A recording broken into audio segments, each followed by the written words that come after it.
से आबो हो राजधानी रेलिया, कहवा से आबो हो जा हजिया के जा।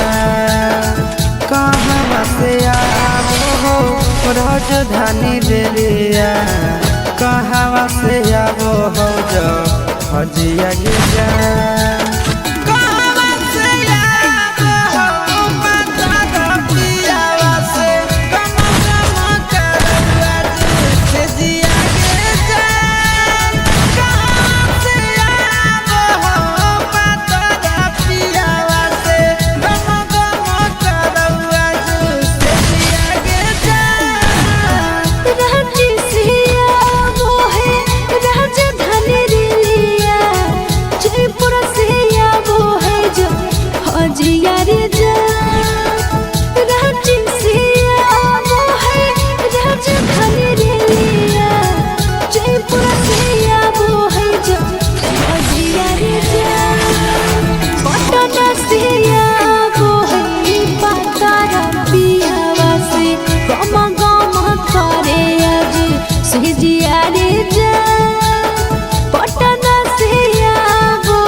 कहवा से रुकतौ राजधानी रेलिया, कहवा बैठतौ जा हजिया के जा। कहवा से रुकतौ राजधानी रेलिया, कहवा बैठतौ जा हजिया के जा।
के चलाई तौने राजधानी रेलिया, के उड़ाई तो जा हजिया के जा।